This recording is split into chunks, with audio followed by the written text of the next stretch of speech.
Graça e paz, irmãos, tudo bem?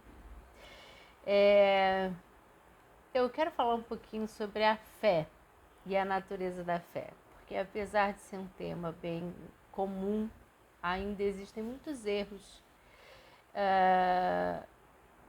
com relação à natureza da fé em Cristo. Então vamos lá. João 3,16 diz que Deus amou o mundo de tal maneira que entregou o seu Filho unigênito para que todo aquele que nele crê não pereça, mas tenha vida eterna. Então nós vamos entender bem a natureza deste crer em Jesus.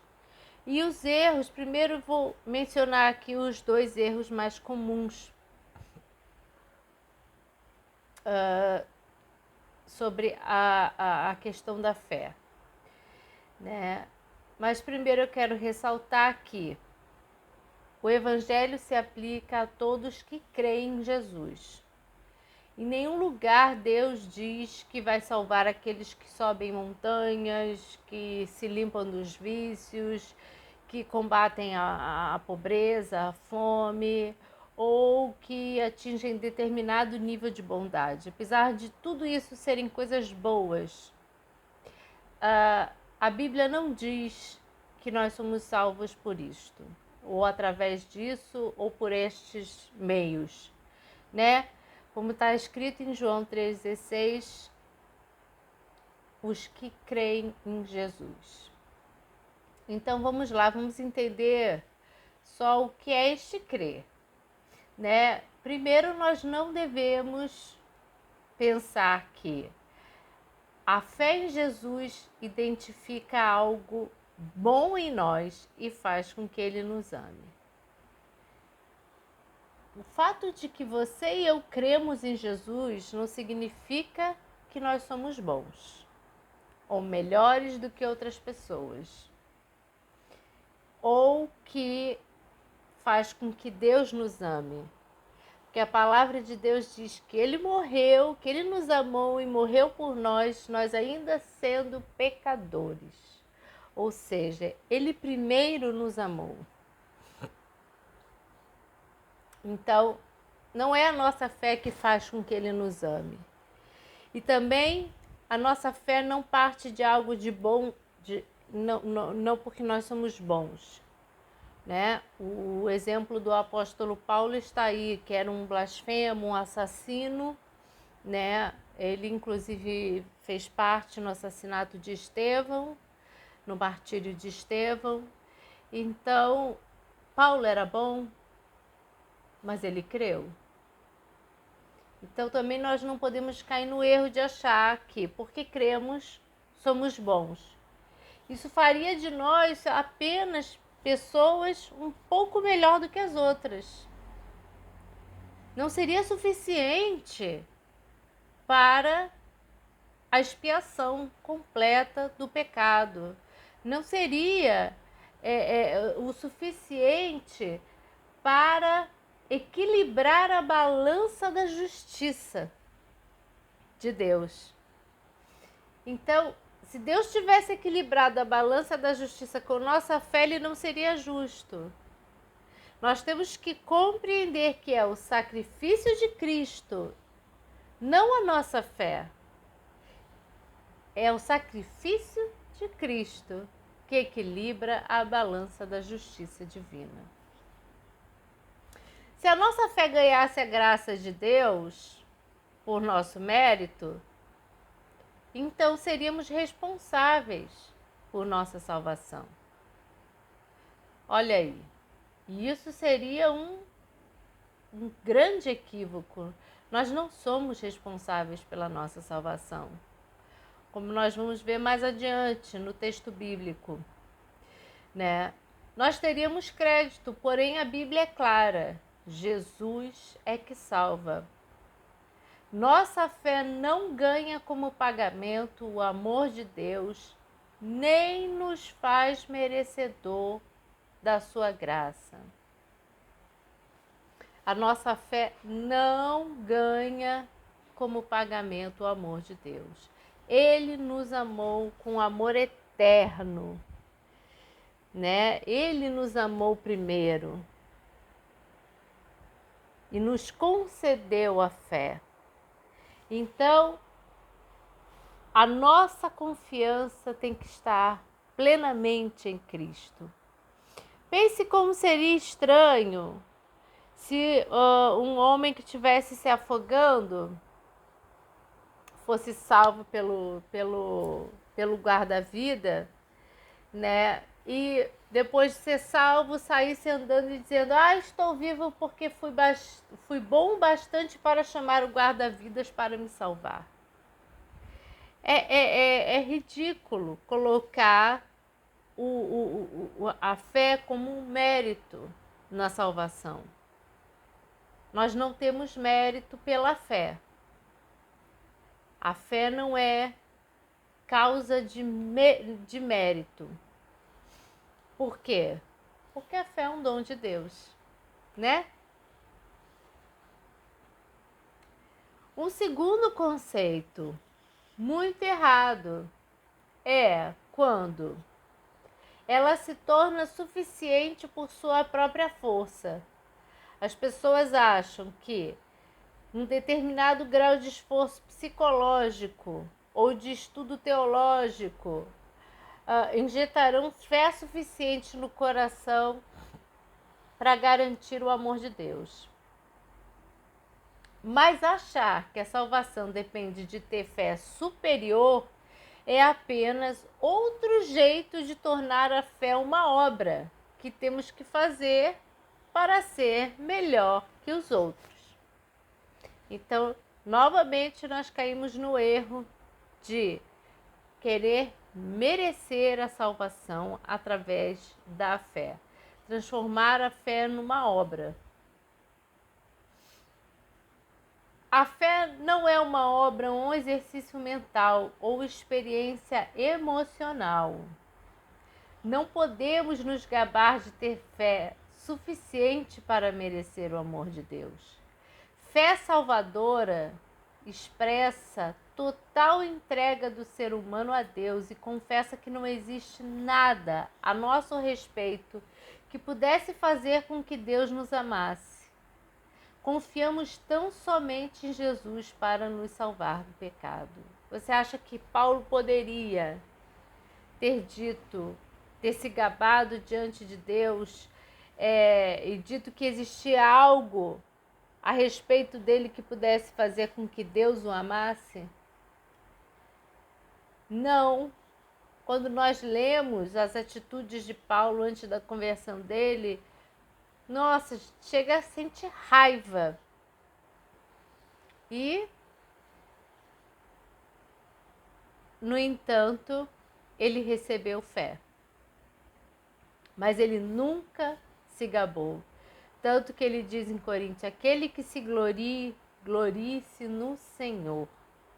Unicamente no Senhor. Nós temos então que confiar somente em Jesus para nos salvar do pecado. Não confiamos em qualquer feito nosso para que seja suficiente para fazer com que Deus nos ame. Não há nada que eu possa fazer para que Deus me ame mais. E não há nada que eu possa fazer para que Deus me ame menos. Deus me ama e me amou com amor eterno. Ele me ama, ele é imutável. É um amor eterno e imutável, porque esses são os atributos de Deus. Deus não muda. E ainda que sejamos infiéis, ele permanece fiel. Não é? Então, não são nossas boas obras, não são os nossos pensamentos sábios, nem mesmo a força da nossa fé. Nós temos simplesmente que confiar que Jesus salva. Isto é muito amplo. Jesus salva. Fé somente em Cristo.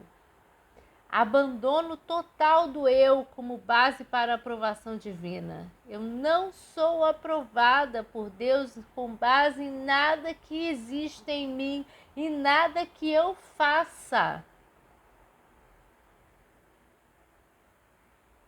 Eu faço,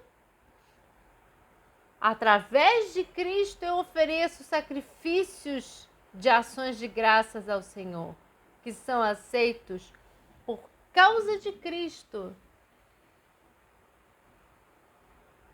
Nada que eu faço pode ser usado como base para aprovação. Nada que eu faço em si, a obra em si, porque toda obra está maculada pelo pecado. Porque a Bíblia diz que todas as nossas justiças são como trapos de imundícia. Então, nada que nós fazemos pode servir como base de aprovação divina, né? Deus nos vê através de Cristo. É a nossa fé somente em Cristo. O abandono completo do eu. A confiança plena em Jesus. Isto é o efeito que Deus opera em nosso coração. Enquanto Ele utiliza todo o nosso desespero e nossos desapontamentos para nos levar à completa dependência dEle.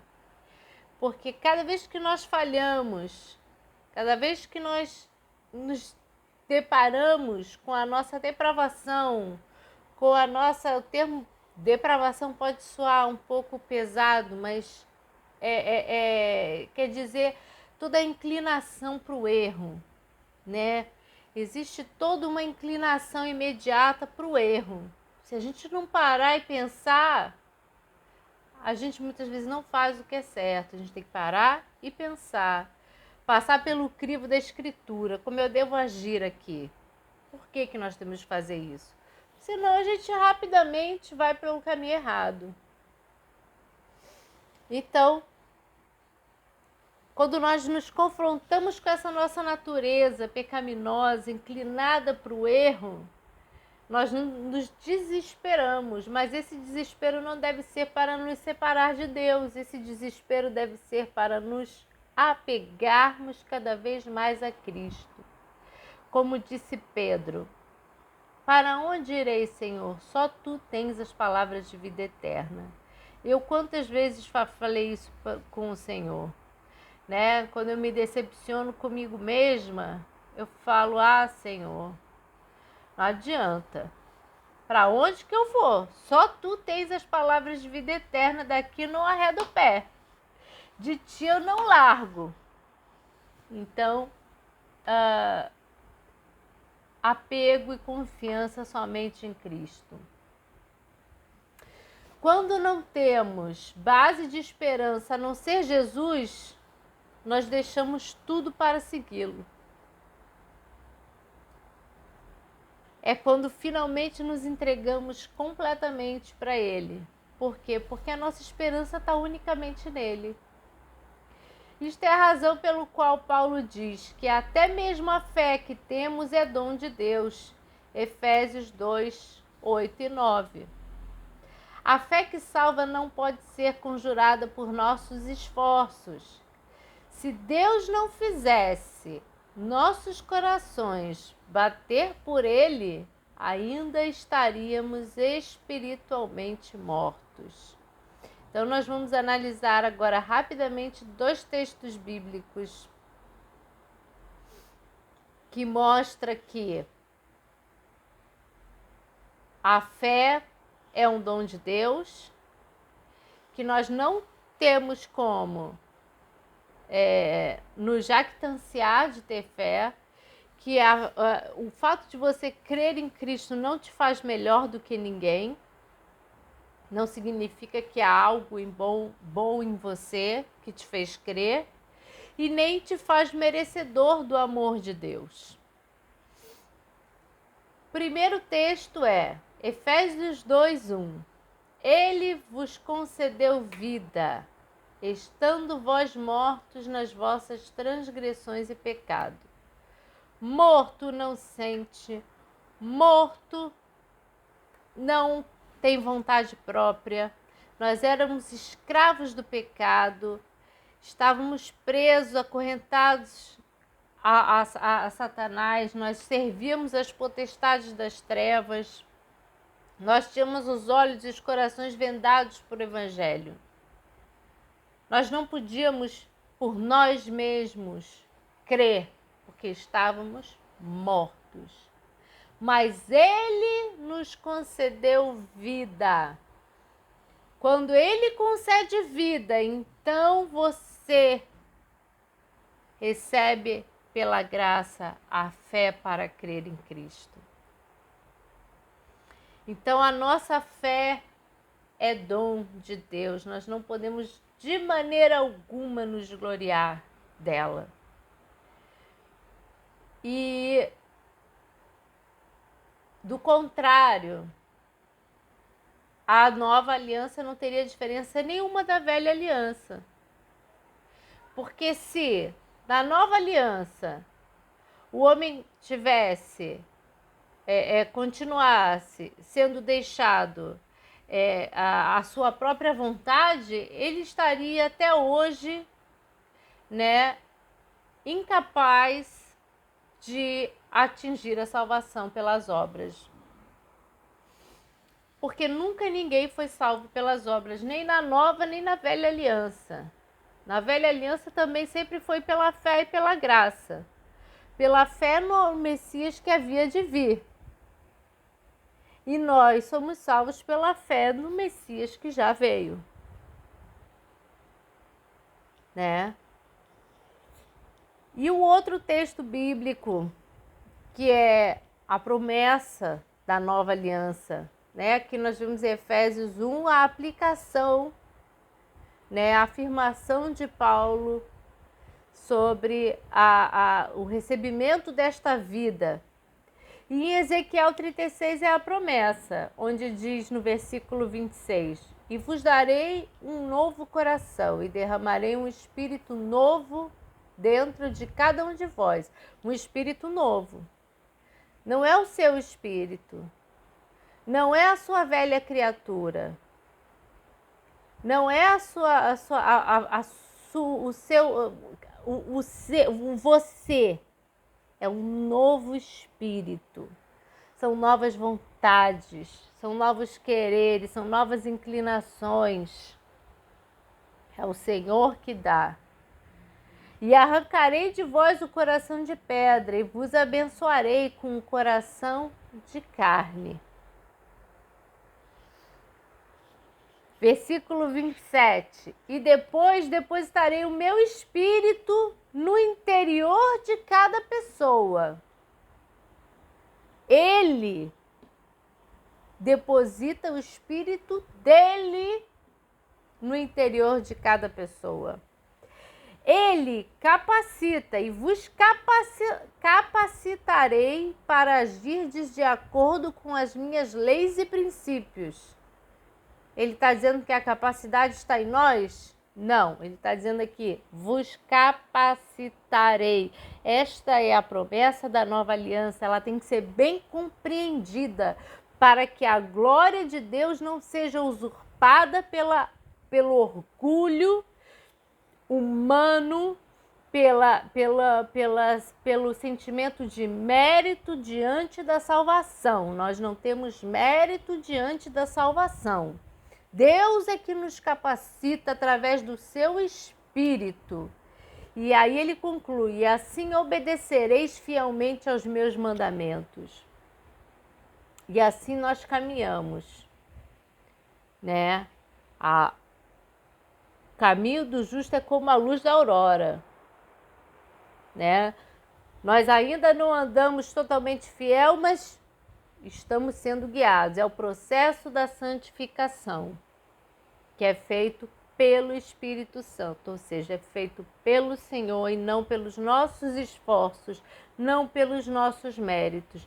Não há espaço na salvação para orgulho ou se achar melhor ou se jactanciar de qualquer coisa, nem mesmo da fé, pois até fé é um dom que Deus nos deu. Então eu deixo essa meditação em nome de Jesus e que quem esteja ouvindo, que Deus abençoe e obrigada por me ouvir até aqui.